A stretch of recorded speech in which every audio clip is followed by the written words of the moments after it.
All right. Shabbat Shalom, everyone.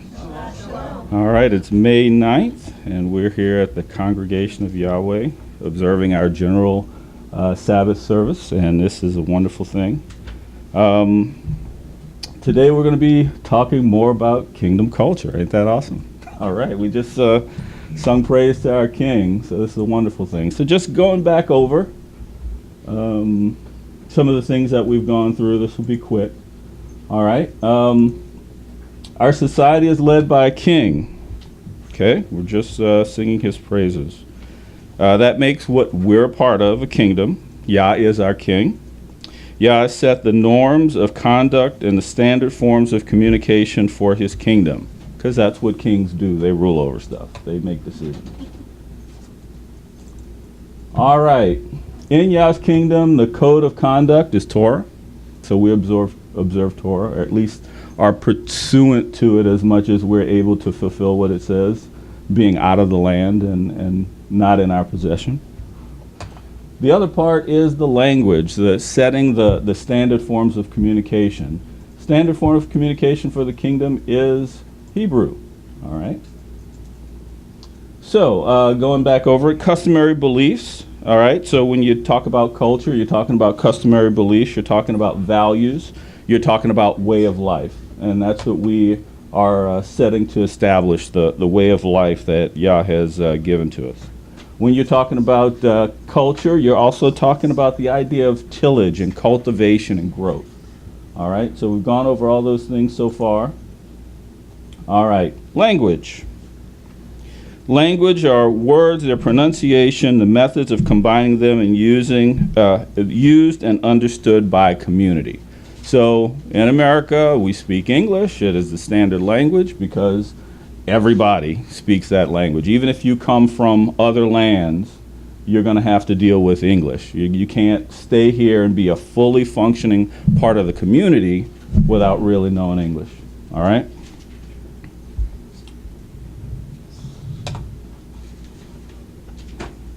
Did I lose my notes? I think it's just moving too fast. There it is. All right, so the word language basically is derived from the French word for tongue. All right? So we're talking about what language is. That's in English. Let's see if I can get this thing to show something.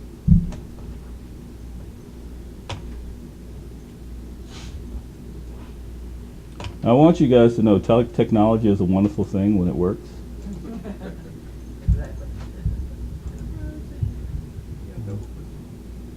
All right, so every government has an official language. United States is among them. Of course, our kingdom has an official language, and that language is Hebrew, or as we call it, Hebrew in English. All right, the true name is Ivri. All right, this is a Hey, an Ayin, a Bet, a Resh, and a Yud.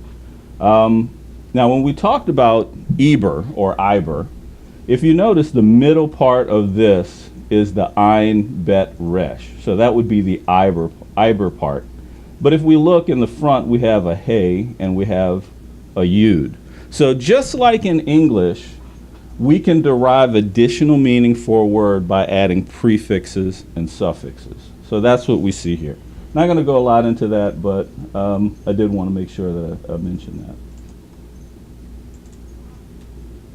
All right, so the word Iber means one who crossed over. All right, and the first person that we know of that was called a Hebrew, although it's derived from his great-great-great-great-great-grandfather, we know that Abraham was called a Hebrew. All right.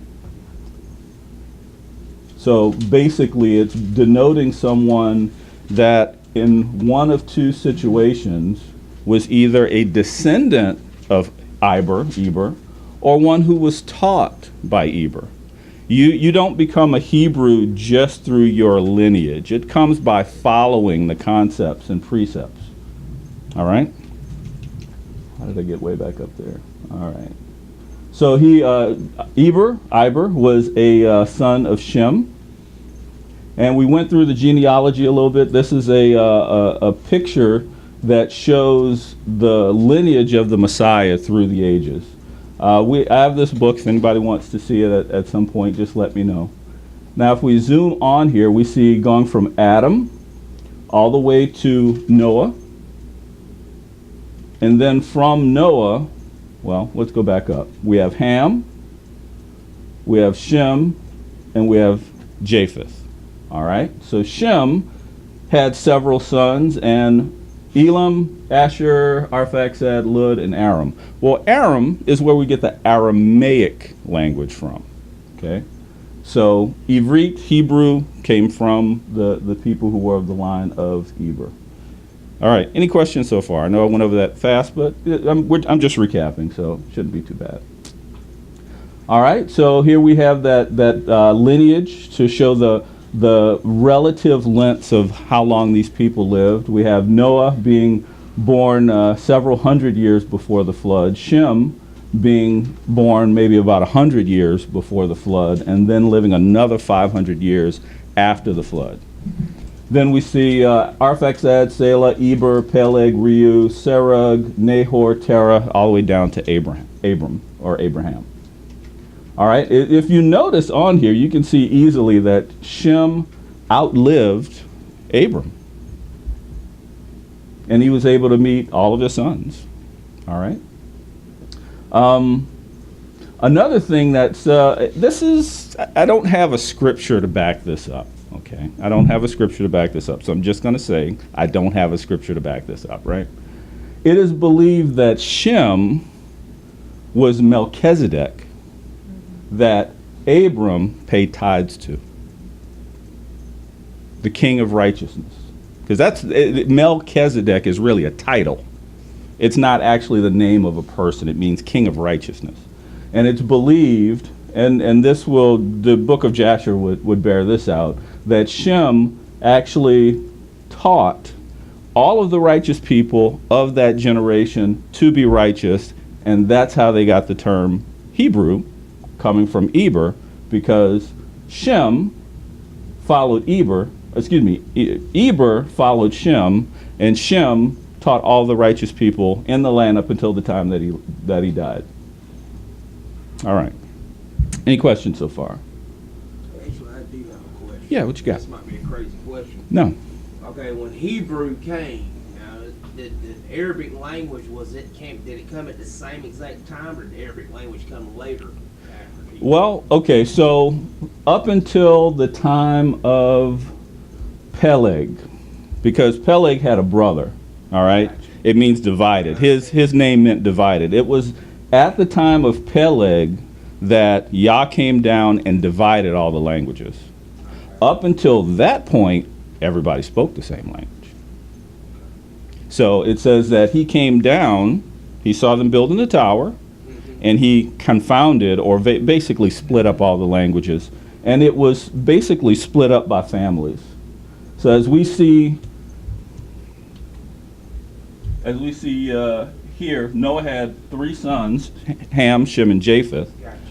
There were basically, even in linguistics today, there are basically 3 branches of all the languages in the world. Mm-hmm. Okay? And then after that, they're subdivided further by family. So, like I said, Eber had a language, Aram had a language, the Mitzrayimites, which would be children of Ham, they had their own language. Okay? So, it said that at that time, no one could understand each other, and that's what forced them to stop the building, because they were no longer able to communicate to the point of where they could get anything done together. All Is right. that the reason why, like, the Quran book, basically, that basically pretty much says that the Torah is the truth, basically, the Quran Bible? Well, a lot of what's written in the Quran is they have a lot of the history of what happened in that part of the world. So they recognize Abram, they recognize Isaac, they recognize Jacob, but they realize that the line that they're following really came through Ishmael. Yeah. So we already know Ishmael was circumcised. He was a part of this covenant, but he was not of the line of the Messiah. Yeah, what I understand about that Bible is they believe that I guess Noah and all was a true prophet, basically. That's the reason they believed in it. Well, yeah, he was. Yeah. He was. Yah spoke to him. You can actually get saved through the Quran because it Really? does talk about. Yeah, I'm Yeshua just now and- starting to learn a little bit Yeah. about it. Because there's been a lot of Arabs that have gotten Yeah. saved through it. Yeah. They believe, the thing about Quran is they believe Messiah was a prophet, not necessarily the son of Yah. And that's kind of where that break comes. All right, so last time we talked a little bit about the mouth. So that's why this one is called 4b. So last time was 4, this is 4b. So this is a mouth with some of the parts. This is a sagittal, meaning it's a cut through, what a man would look like if you were to look at his facial area. All right, let's go to Zephaniah chapter 3, verse 9.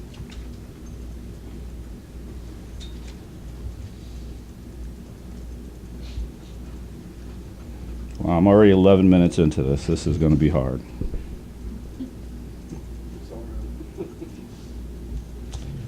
All right, everybody got Zephaniah chapter 3 up? All right. Now this is in the scriptures. It says, "For I shall turn unto the people a clean lip," meaning languages, "so that they shall call on the name of Yah to serve him with one shoulder." Now, the TS is kind of a literalish kind of translation, so it's hard to understand. So obviously when it's talking about lip, it's talking about language. Now, as far as shoulder, it's talking about the area, including the neck, that's between the shoulders, where burdens are normally held. So with one burden, with one effort, would be the best way to talk about what this word means. All right? Now here, I brought this, and everybody can't see this, and it's unfortunate, but this is a interlinear version of the same text. You see there's a Hebrew, there's the Strong's number, and then there's the word that they translate it to. All right? So in this particular one, you'll even see Zephaniah with the TS. It's using the Sadiq is the name of that character in Hebrew. "For then will I turn to the people language up here, call that they may all upon the name of the Lord to serve, consent him with one." If you were to read this in Hebrew, this is the order that these words show up in the Hebrew language. Okay? This is straight Hebrew. I already know you can't understand that, so let's go back to this one. All right? So Hebrew has its own syntax and the way that the words are put together so that they make sense. All right? So basically, instead of using the word shoulder, it uses consent. But it's basically with one effort to serve him. Any questions? All right. So the word that I want to clue in on this is called saf. Okay? But if you want to make it plural, like for example, if you have Sabbath, if you want to make Sabbath plural, you add OT to the end. Sabaoth would mean more than one Sabbath. If you have the feast days, okay, or the commandments, we add oath. If you notice the difference, the first part of the word will be the same, and you add oath to the end, it makes it plural in Hebrew. All right, so that's the difference between these two. Now, when it's talking about lip, Hebrew is a very literal, they use concrete words to describe things. So when it's talking about the lip, it's talking about the end of the mouth. But it could also be used like the banks of a river. It shows where the edge of a river is. It's the same word. All right, we also have another word where it uses the word clean, a clean language, a clean lip. It doesn't mean in the standard of, I'm going to wash your mouth out with soap. Okay? It's not talking about that clean. It's talking about clarify, to make apparent, easy to be understood, something clear, something polished. So he's going to return to us a clear language. And that's the language that we're going to speak when Yeshua comes down. All right, so let's go to, this is Zechariah chapter 8, verse 20 through 23.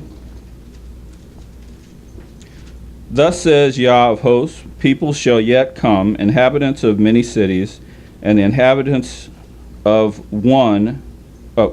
inhabitants of the one go to the other, saying, let us earnestly go and pray before Yah and seek Yah of hosts. I myself am going, and many peoples and strong nations shall come and seek Yah of hosts in Jerusalem, and to pray before Yah. Thus says Yah of hosts, in those days. Let's see, it's.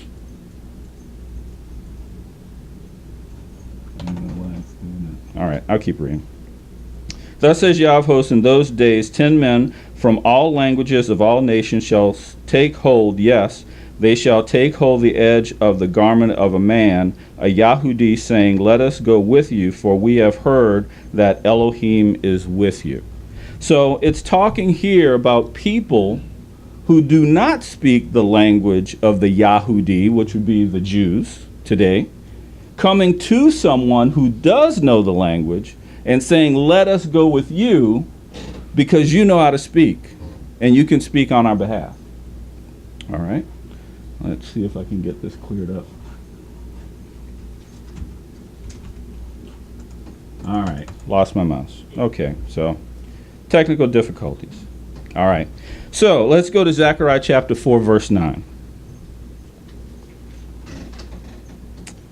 And Yah shall be sovereign over all the earth. In that day there shall be one Yah, and his name one. You know, especially in the groups that we kind of go in, right? We all have a particular name that we want to call our Father. Some may call him God. Some might call him Yah. Some might call him Yahweh or Yahu, okay, Yahuwah, all right? But it's saying that there is going to be a day coming. Obviously, that's not this day here that we're in, where Yah will be the sovereign. We're talking the kingdom of Yah. This is our major topic. And in that day, everybody's going to know that there's only one, and we're all going to call him by the same name. There's some areas that we can still work on and clarify on. And we don't need to let that particular item be something that divides us, knowing that at a future time, he is promising here, he's going to set it straight. We're all going to call him by the same name, whatever that name happens to be. Even though we may think we know what it is right now, let's wait and let's let him tell us. Okay, we can have speculation. None of us were around during the time of Moses to hear exactly what was said. And because of that, we need to cut each other some slack. All right? Judges chapter 12, verse 1 through 6. Now, this is to show you that as I'm talking about language, there's two types of differences I'm going to kind of bring up. One is a linguistic difference, meaning the difference between Spanish and Swahili. You're going to have one word and the way it sounds in Spanish, and you're going to have a completely different sound of the same meaning in Swahili. If you don't understand Swahili, you're not going to know what that is. I don't speak Swahili. Okay, I speak very little Spanish, so I'm not going to go into that one either. But it's okay. If we use titles, for example, Lord, Master, even the word God is a title. It is not a name. It is improper in King James when they take Yah's name and put Lord there or put God. because they instead of taking the name, they're not translating it, they're putting a title in its place, which is improper, all right? So let's go to, and the other type of change is one that I call dialectic. Tomato, tomato, okay? You might be from Chicago, you might be from the Midwest, you might be from New Orleans where it's completely different, but we have the same language, but it's different ways of pronunciation, different ways of even using certain words, but it's all English. So when I say it's a dialectic difference, it just means they just do it a little different, and it's okay. When I talk about a linguistic difference, in some cases it's good, in some cases it's not. Okay, Judges chapter 4, verse 1 through 12, and I'm going to end it here even though I got more. And the men of Ephraim gathered together and passed towards Saphon, and said to Jephthah, this is Jephthah, why did you pass over to fight against the children of Ammon and did not call us to go with you? We are going to burn your house over you with fire. And Jephthah said to them, my people and I were in a great struggle with the children of Ammon, and when I called you, you did not save me from their hands. And I saw that you would not save me, and then I took my life in my hands, and I went over against the children of Ammon, and Yah gave them into my hand. And why have you come up to me today to fight against me? Judges chapter 12, verse 1 through, I'm sorry, Judges chapter 12, verse 1 through 4, 1 through 6, 1 through 6.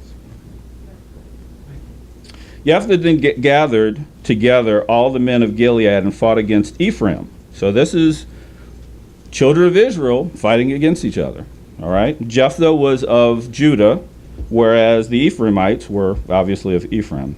So this was after the kingdom of Israel had been split. So you had Judah, which was the southern kingdom. You had Ephraim, which was the northern kingdom. Because they said, you Gileadites are fugitives of Ephraim, in the midst of Ephraim, in the midst of Manasseh. And Gilead captured the fords of the Yarden, that's the Jordan River, that face Ephraim. And it came to be, when the fugitives from the land of Ephraim said, let me pass over, the men of Gilead said to him, are you an Ephraimite? And he said, no. Then they would say to him, please say Shibboleth. And he would say Sibboleth, for he was unable to pronounce it right. Then they seized him and slew him at the fords of Yarden, and at that time there fell 42,000 Ephraimites. So we have two groups of people speaking Hebrew, but because it was dialectic, because there's such a small difference between Shibboleth and Sibboleth, the Ephraimites, for whatever reason, they couldn't do that SH sound. And because of it, a distinction was made between Israelites. So that means that the tribes amongst themselves all spoke Hebrew, but there were slight differences and variations in the way they did it, just like here in the United States. Very same thing.